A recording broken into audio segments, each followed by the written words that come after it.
생각나는 책 하나가 있습니다. 이 책은 퍼스트 클래스 승객은 펜을 빌리지 않는다라는 제목입니다.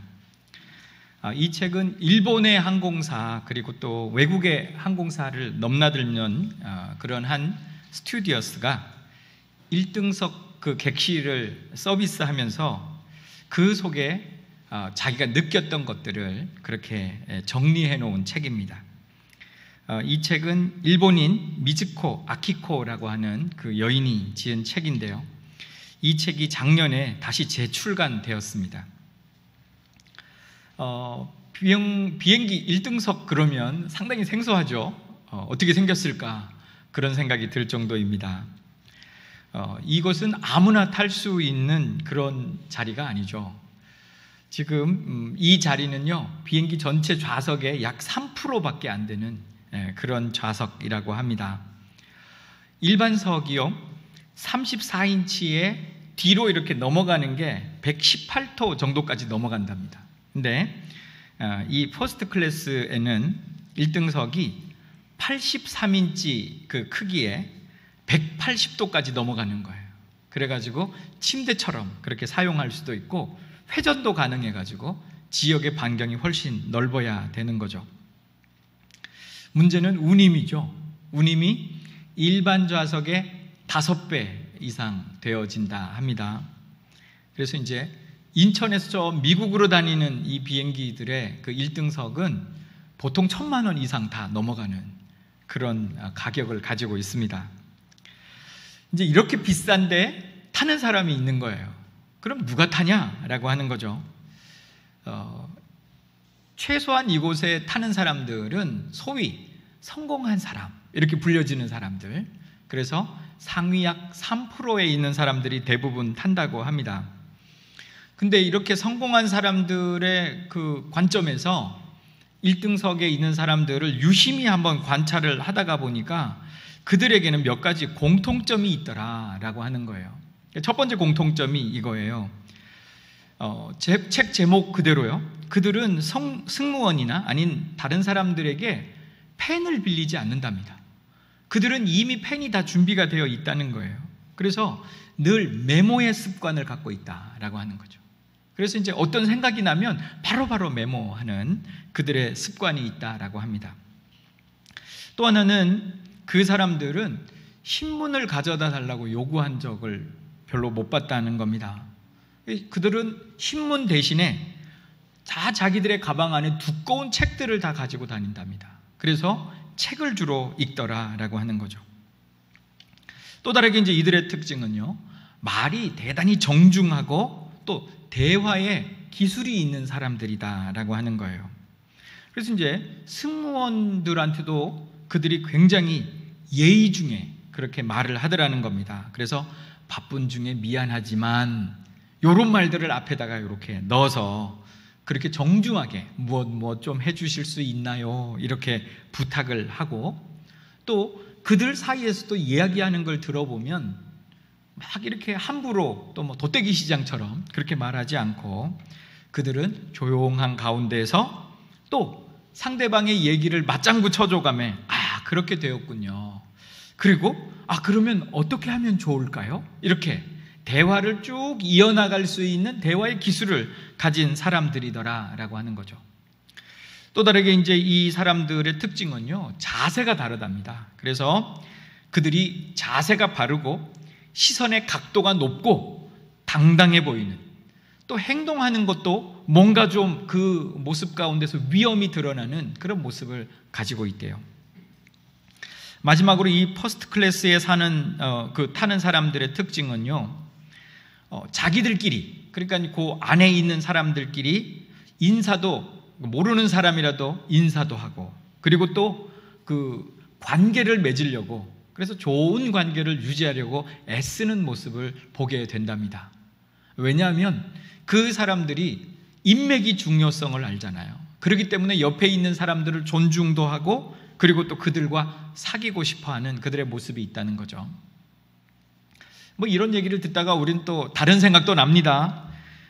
여러분 오래전에 있었던 대한항공의 그 부사장 얘기 아시죠? 땅콩 갖다 달라고 해가지고 난리 쳤던, 그래서 우리가 땅콩 항공이다 막 이렇게 불렀던 기억도 있고요.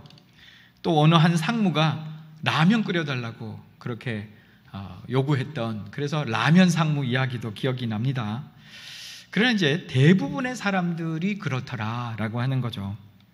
이게 바로 품격이라고 하는 겁니다. 근데 이런 품격은요, 하루아침에 나오는 게 아니에요. 그의 삶의 일상 가운데서 배어 있는 거죠. 그래서 이것이 저절로 나오는 거다라고 하는 거죠. 신앙인들, 우리 좀 생각을 해보면 신앙인의 진정한 품격이 우리들에게 있을까라고 하는 것을 좀 생각해 보아야 할 시절입니다. 요즘 뉴스를 보기도 겁이 납니다. 그 뉴스를 보면서 얼마나 교인들이 욕을 먹는지 모릅니다. 또 부끄럽게도 그 사건의 중심에 목사가 있다라고 하는 거죠. 그래서 인천의 한 교회 그 부목사가 나이지리아 다녀오면서 동선을 거짓말하는 바람에 이것 때문에 지금 오미크론 그 확진자들이 막 늘어나고, 교회에 그 다녔던 사람들 1000명이 그렇게 검사를 받고 지금 대기 중에 있고 격리 중에 있고, 그리고 그 동네는 완전히 죽은 어떤 그 동네처럼 그렇게 고요하고, 그리고 전국은 지금 오미크론의 공포에 떨고 있습니다. 이것 때문에 지금 내가 기독교인이라고 하는 사실을 주변에서 좀 몰랐으면, 이런 마음이 들 정도로 많은 부분에서 어렵다고 이야기를 들었고, 우리 기독교인의 품격이 완전히 땅에 떨어지고 신뢰가 땅에 떨어져서 회복하기가 어려운 지경에 이르렀습니다. 우리들이 이런 모든 것들을 지금 잃고 있다는 거죠.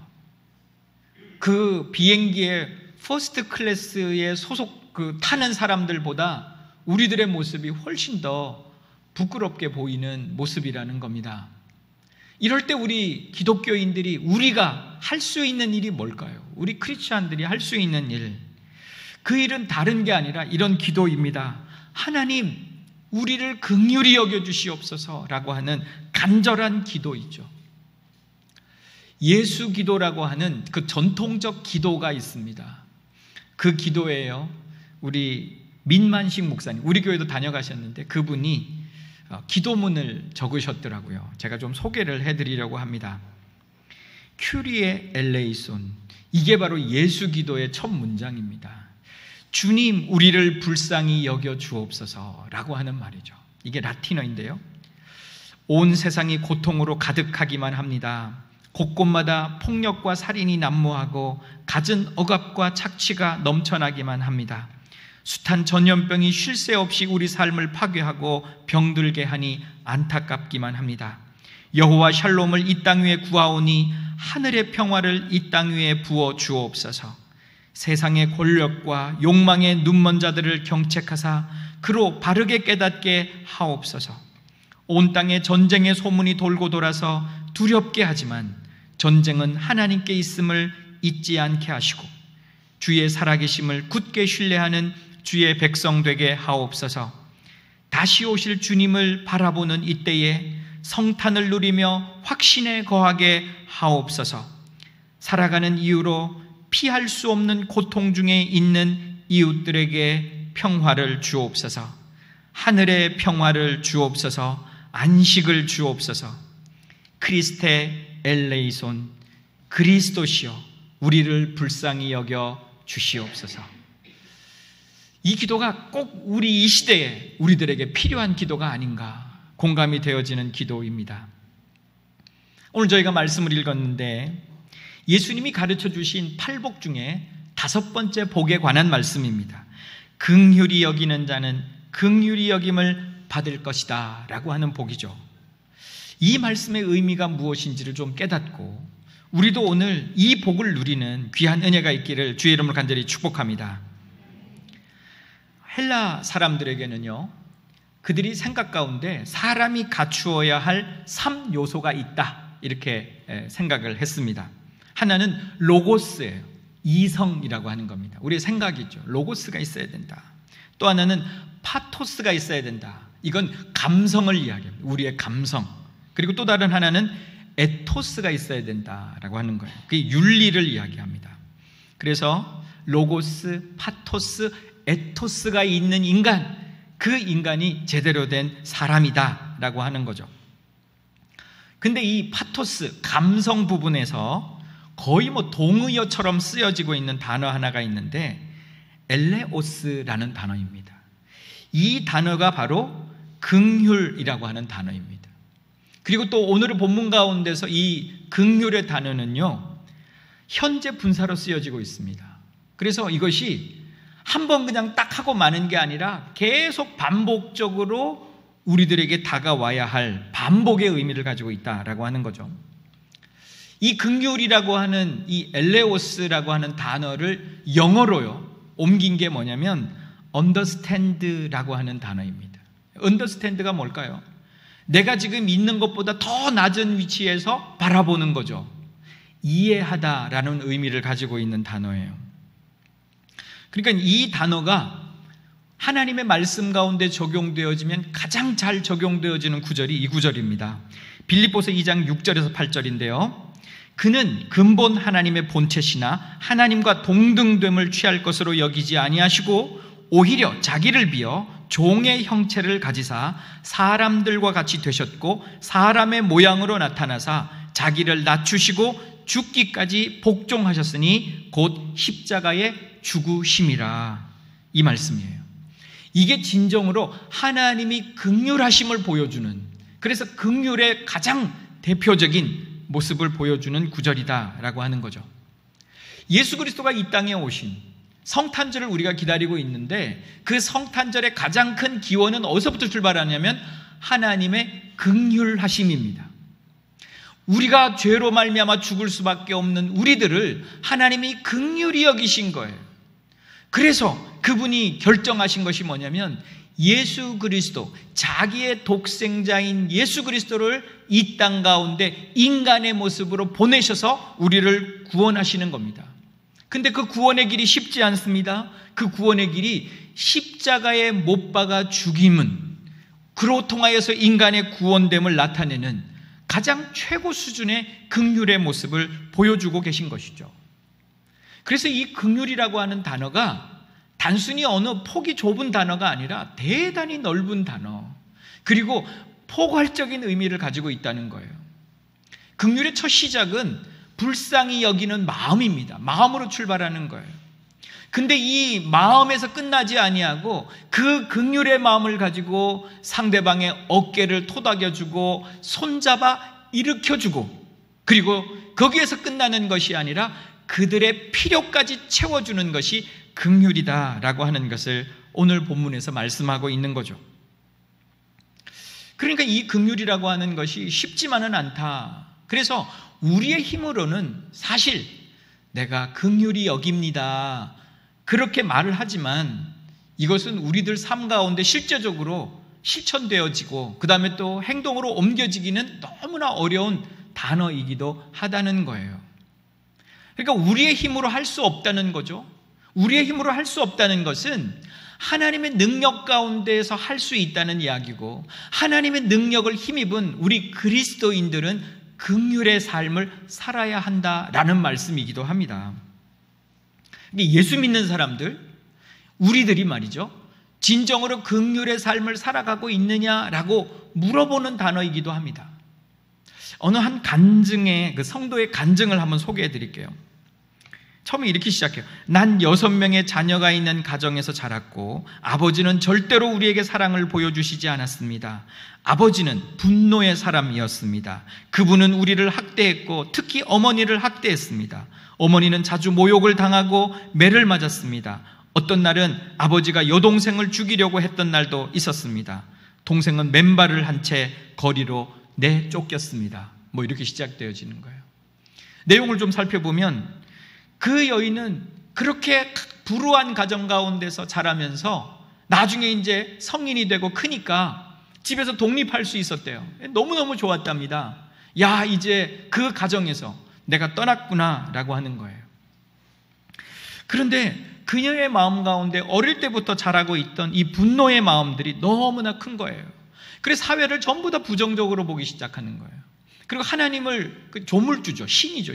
신을 원망하는 겁니다. 도대체 왜 남자들에게만 저런 힘을 주고 여자들이 이렇게 연약하게 하냐 하는 거예요. 그래서 그가 힘을 키우기 위해 가지고요, 육체적으로도 힘을 키우고 돈을 벌어 가지고 내가 저 남자들 이겨야지, 분노로 그가 그런 생활들을 했답니다.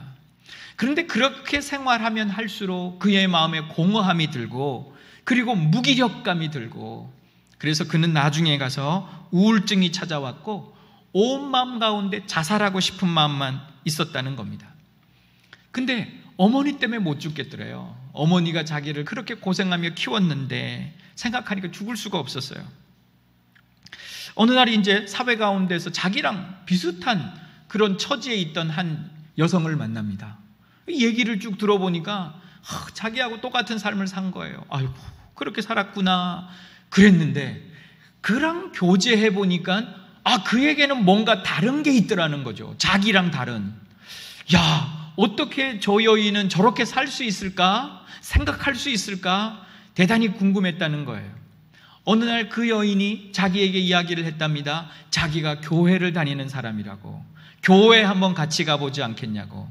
그리고 이 여인의 마음이 움직이기 시작합니다. 뭐가 있길래 나랑 똑같은 삶을 살았는데 저 여인에게는 전혀 다른 삶이 있을까라고 하는 거죠. 교회를 갔답니다. 근데 교회를 가보니까 하나님을 아버지라고 부르더래요. 이게 이렇게 힘이 실었답니다. 어머니라고 부르면 참 좋겠다, 그런 생각을 했지만 그래도 뭔가 있을 것 같아서 교회를 다녔는데, 어느 날 그 하나님이 자기를 찾아오신 거예요. 그러면서 그 하나님이 자기를 만져주신 거죠. 그러면서 그가 깨달았던 하나님은 뭐냐면 긍휼의 하나님이었다는 거예요. 자기를 하나님이 얼마나 불쌍하게 보시는가라고 하는 거예요. 지금까지 받을 수 없는 위로를 그 하나님께로 받았답니다. 나의 처지를 알고 계시는구나, 나의 이 마음을 알고 계시는구나, 이해해주고 계시는 분이 계시는구나. 하염없이 눈물을 흘리면서 그가 마음을 조금씩 열게 되어지는 거죠. 자기를 이해받고, 그리고 또 다르게 긍휼히 여겨주는 하나님이 계시기에 이제 자기는 이것을 평생 어려움 가운데, 고통 가운데, 상처 가운데 살아왔던 자기 어머니에게 전하고 싶었대요. 그래서 어머니에게 복음을 전하고 교회를 가자고 권유를 합니다. 근데 그 어머니는 단호하게 거절하는 거죠. 내가 60 이제 넘어가지고 무슨 새로운 걸 보겠다고 새로운 걸 시작하냐, 난 싫다. 근데 어머니를 위해 기도하고 계속적인 권유에 어머니도 이제 드디어 교회를 다니기 시작하는 거죠. 딸이 뭔가 변했구나 깨닫는 거죠. 그러다가 그 어머니에게도 이 긍휼의 하나님이 찾아가신 거예요. 그래서 어머니가 마음을 열게 된 거예요. 그러면서 이 두 사람이 자기의 남동생, 자기의 여동생, 그들에게, 그리고 그 가정에 복음을 전하기 시작하고, 그리고 그들도 다 함께 나와서 이제 예수 믿는 가정이 되었답니다. 아버지는 어떻게 됐냐고요? 아버지는 일찍이 자기의 가족들을 버리고 집을 떠났습니다. 그리고 난 다음에 젊은 어떤 여자와 결혼해가지고 새로운 가정을 꾸린 거예요. 그래가지고 가족들하고 다 단절하고 이제 아버지 잊고 사는 거예요. 오랜 시간이 지난 다음에 아버지로부터 한 통의 전화가 걸려왔답니다. 그런데 얘기를 들어보니까 자기는 지금 암에 걸려 죽어가고 있고, 자기가 같이 살고 있던 그 젊은 여자는 일찍이 자기를 버리고 떠났고, 자기는 이제 쓸쓸함 가운데 죽어가고 있는 내용이었다는 거죠. 어떻게 받아야 될까요? 잘 됐다, 이렇게 받아야 될까요? 예수 그리스도를 믿은 이 가정의 모습이 좀 달라요. 특별히 그 어머니가요, 그렇게 자기를 학대하고 못살게 굴었던 그 남편에게 긍휼의 마음이 생겼어요. 그래서 자녀들에게 이야기합니다. 내가 그 아버지의 죽을 때까지 좀 돌봐줘야 되겠다. 그리고 집을 떠나가지고 그 남편이 있는 곳으로 갔어요. 그리고 그 자녀들에게도 마음이 열려가지고 그 아버지하고 소통하기를 시작합니다. 그러다가 지금 주인공 이 여자에게 이런 마음이 들었어요. 우리 아버지 저러다가 죽으시면 지옥 갈 텐데 내가 복음 전해야지. 그러고 수화기를 들었답니다. 그 아버지에게 눈물로 호소를 하는 거죠. 아버지가 얼마나 나쁜 그리고 죄를 지은 사람인지, 그러면서 그를 깨닫게 하고, 그리고 예수 그리스도를 통하여서 그가 주님께로 돌아올 것을 권면하고, 그러면서 복음을 전했더니 아버지도 마음을 열고 그때 영접 기도를 했다는 거예요. 그리고 나서 3일 있다가 돌아가셨대요. 자, 여러분 어떻습니까? 정말 한 가정의 모습이 어려웠고 힘들었고 상처받았고 이것으로 쭉 살고 죽을 때까지 그 아픔을 안고 그렇게 불행하게 살아가야 할 가정이 어떻게 변했습니까? 예수 그리스도를 통해서 변했습니다. 그분을 통해서 상처를 치유받았습니다. 그리고 도리어 이제 상처받은 이 마음을 하나님께서 녹여주시니까 내가 이제 다른 이들에게도, 정말 용서할 수 없는 이들에게도 용서하게 되어지고 그를 손잡아 일으켜줄 수 있는 사람이 되었다라고 하는 것이죠. 오늘 이 여인의 모습 가운데서요, 이 긍휼의 마음은 어디서 올까를 다시 좀 점검을 해봐야 합니다.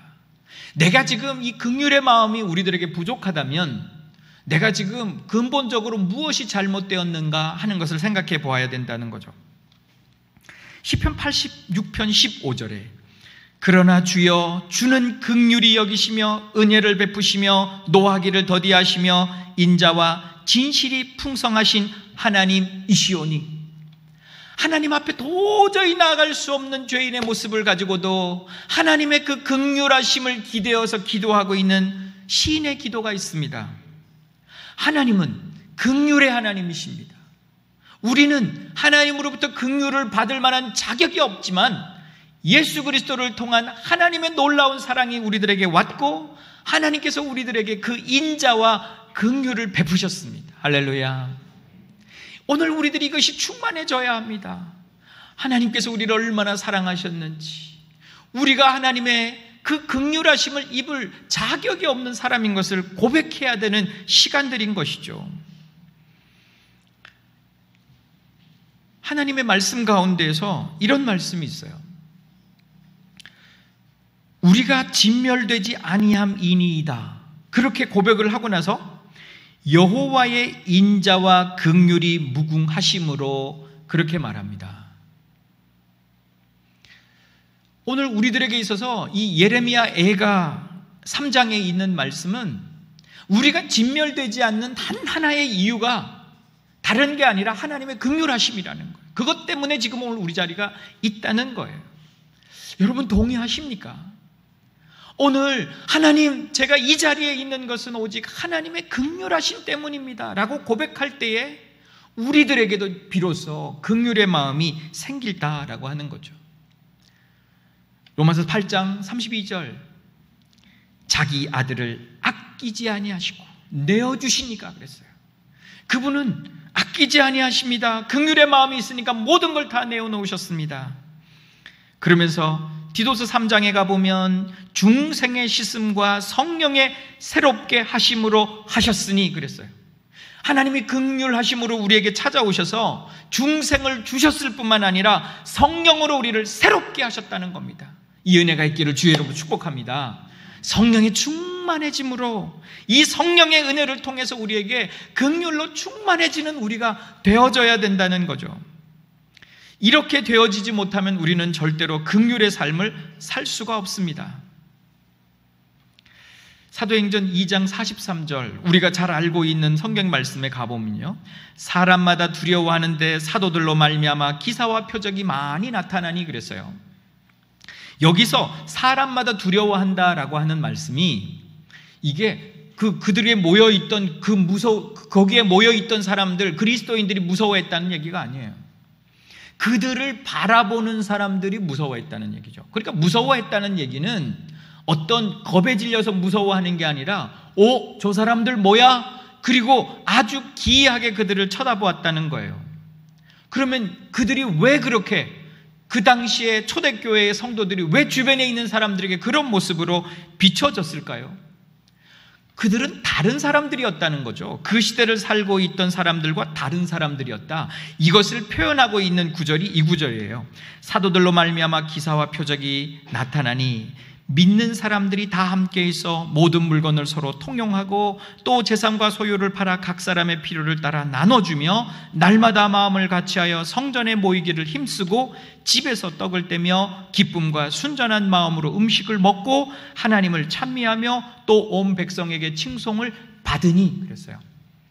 바로 이 교회를 다니고 있는 이 사람들이 주변에 있는 사람들에게는 야, 저 사람들은 뭐야? 그러면서 그들에게 영향력을 미치고 있었고 칭송을 받고 있었다는 거죠. 우리가 어떻게 하면 교회 밖에 있는 사람들에게 두려움을 줄 수 있을까요? 기이함으로 다가오게 만들 수 있을까요? 우리가 기도를 잘하면 그렇게 될까요? 예배를 하나님께 잘 드리면 그렇게 될까요? 우리가 성령 충만해가지고 방언으로 막 기도를 하면 그렇게 될까요? 우리가 지금 행하고 있는 신앙적인 교회 안에서의 모습들은 하나님 앞에서 당연히 해야 될 것들입니다. 교회 밖에 보여져야 될 모습들은 또 다른 신앙의 모습이라는 거죠. 그것이 바로 오늘 사도행전 2장에서 보여주고 있는 초대교회의 모습입니다. 오늘 우리들의 삶이 하나님 앞에서 새롭게 변화를 받아 그렇게 하나님이 주시는 삶으로 바뀌지 않으면 세상 사람들은 도리어 우리를 조롱하고 우습게 여긴다는 겁니다. 오늘 세상 사람들은 우리를 통해서 뭘 발견할 수 있을까요? 지금 세상 사람들이 우리를 통해서 발견할 수 없기에 우리를 조롱합니다. 비웃습니다. 우리 때문에 하나님이 욕을 먹고 있다라고 하는 거죠. 이게 다른 의미가 우리가 본다면 오늘 우리들 가운데에요, 하나님이 주시는 긍휼함의 모습이 없는 거예요. 오늘 우리들의 작은 행동 하나, 말 한마디 잘못이 세상 가운데 얼마나 큰 공포를 줄 수 있다라고 하는 것이 오늘 우리들 마음에 있다면 우리는 그렇게 행하지 않았을 것입니다. 근데 우리가 그렇게 하지 않아요. 우리 그리스도인들이 상당히 이기적인 부분들이 많습니다. 우리만이라고 하는 게 있어요. 교회를 보호해야 된다는 의미를 그들이 내세웠어요. 그렇다고 거짓말을 했어야 될까요? 그것들로 통하여 얼마나 큰 파장이 일어났나요? 우리들에게 과연 긍휼의 마음이 있을까요? 세상을 바라보는, 그렇게 묻고 있는 겁니다. 오늘 우리가 이때에 우리의 공동체, 정말 위기 가운데 있는 우리의 공동체를 살려내기 위한 것도 어디에서 찾아야 할까요? 스가랴 7장 8절에서 9절을 보면요, 여호와의 말씀이 스가랴에게 임하여 이르시되 만군의 여호와가 이미 말하여 이르기를 너희는 진실한 재판을 행하며 피차에 인애와 긍휼을 베풀며 그랬어요. 성경은 흔들리고 있는 공동체를 향하여서 그 대답을 뭐로 하냐면 인애와 긍휼이 필요하다라고 말하고 있습니다. 인애가 헤세드예요. 하나님의 인자하심이 우리들 가운데 있어야 합니다. 또 다르게 오늘 우리들에게 긍휼이 있어야 합니다. 조금 전에 얘기했던 엘리오스의 이 긍휼이, 하나님의 긍휼이 우리들 가운데 있을 때 우리의 무너져가는 이 공동체가 살아날 수 있음을 말하고 있는 것이죠. 하나님이 우리들에게 제대로 말씀해 주신 게 하나 있습니다. 마태복음 18장 23절 이하에 가보면 한 주님께서 말씀하신 비유가 나타나는데요, 한 임금이 종들과 결산을 합니다. 그때 10,000달란트를 빚진 사람이 있는 거야. 이 10,000달란트를 지금의 현재 금액으로 환산하기는 어렵지만 최소한 이 금액은 수조 원에 달하는 돈이에요. 우리가 무슨 돈이 있어서 개인이 수조 원의 돈을 갚을 만 하겠습니까? 그런데 그런 큰 빚을 진 거예요. 이것을 바라보고 갚을 능력이 없음을 보고 그 임금이 탕감해 줍니다. 그것도 하나도 남김없이 몽땅 탕감해 줍니다. 그런데도 이 사람은 밖에 나가가지고 한 사람을 만나요. 100데나리온 빚진 자를 만납니다. 100데나리온은 100일 동안의 노동자의 품삯이에요. 아무리 후하게 쳐줘도 1,000만 원이 조금 넘을 겁니다. 그런데 이것을 그가 용서해 주지 못해요. 탕감해 주지 못해요. 그러면서 도리어 그를 옥에 잡아 가둡니다.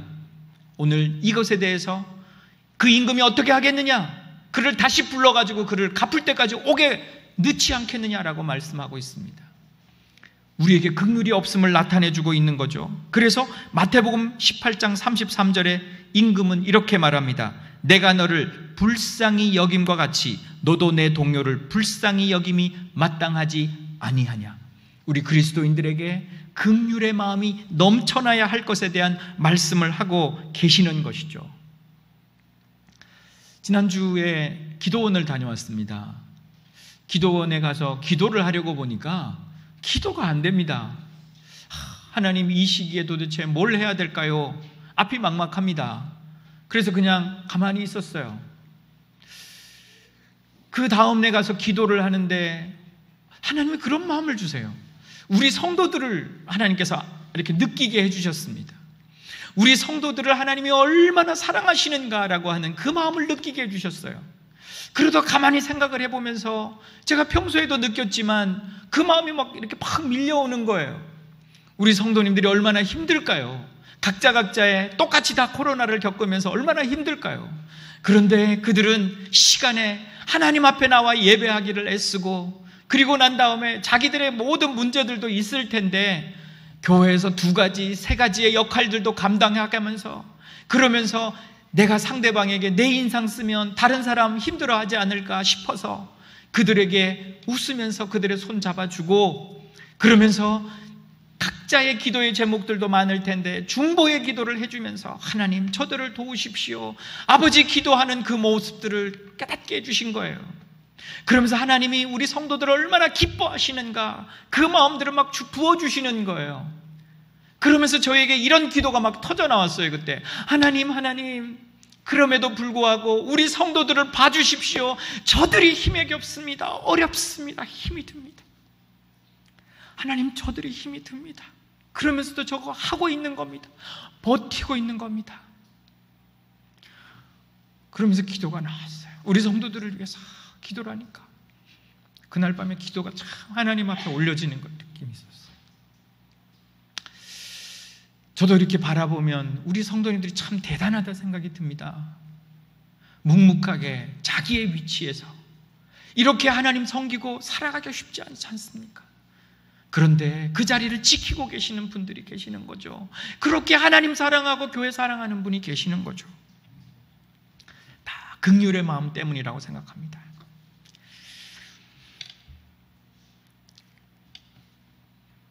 오늘 이 마음을 가지고 돌아왔는데요, 오늘 본문이 이거예요. 긍휼히 여기는 자는 복이 있나니 그들이 긍휼히 여김을 받을 것이며. 그래서인지는 잘 모르겠는데 어느 한 성도분이 카톡을 보냈어요. 제가 마음에 힘든 부분이 있었어요. 그걸 어떻게 하지 이러고 있는데 그분이 목사님 저 이렇게 좀 해보려고 하는데요, 기도 좀 해주십시오. 아니 그분이 내 마음을 알았을까? 얼마나 위로가 됐는지 몰라요. 그래도 누군가는 이 어려움을 알아주고 있구나. 그래서 너무 감사했어요. 아내에게도 얘기를 들었습니다. 어느 날 보니 사모님 어깨가 처진 것을 보았습니다. 그래서 안아드리고 싶었습니다. 뭐 이런 카톡을 받았대요. 저희 아내가 굉장히 씩씩해 보이지 않습니까? 근데 개척하고 15년 동안 전도사 노릇하고 또 사모 노릇하느라고 글쎄요 힘에 겹지 않을까요? 그리고 요즘은 아동센터의 센터장 역할도 하느라고 많은 부분에서 어려움이 있었을 거다 생각합니다. 근데 감사하게도 누군가는 겉으로는 씩씩해 보이지만 그 처진 어깨를 봐주시고 긍휼히 여겨주시는 분이 계신 것이죠. 오늘 우리들에게 다시 살아갈 용기는 바로 서로 긍휼함으로 바라봐주는 손길과 눈길이 아닌가 생각합니다. 우리도 한번 봐주십시다. 옆에 있는 분들을요. 그분이 지금 저렇게 씩씩하게 견디고 있는 것 같아도 얼마나 힘에 겹게 살아가고 있겠습니까? 버티고 있겠습니까? 그런 모습을 우리가 보아준다면 비난할 여지가 어디에 있겠습니까? 안아주고 견뎌주고 그리고 손 내밀어주고 어깨 토닥여주고 그러고 싶지 않겠습니까? 우리의 가족 중에 우리가 다 긍휼의 눈길로 우리의 가족들을 봐주십시다. 우리의 교회 가운데 그렇게 버텨내고 있는 우리 성도들을 서로 손잡아 주십시다. 그런 긍휼의 마음이 또 다르게 우리 비단 교회뿐만이 아니라 이 땅을 그리고 어떻게든 세워보고자 하는 정치인들뿐만이 아니라 우리 주변에 있는 사람들뿐만이 아니라 이 땅의 교회들을 향하여서도 우리가 같은 마음으로 이 긍휼의 마음을 가져가십시다. 그럴 때 우리 공동체가 살아날 수 있습니다. 내가 살 수 있습니다. 일어날 수 있습니다. 하나님의 긍휼하심이 오늘 우리 온 성도들을 사로잡는 귀한 은혜가 있기를 주의 이름으로 간절히 축복합니다. 이 시간 우리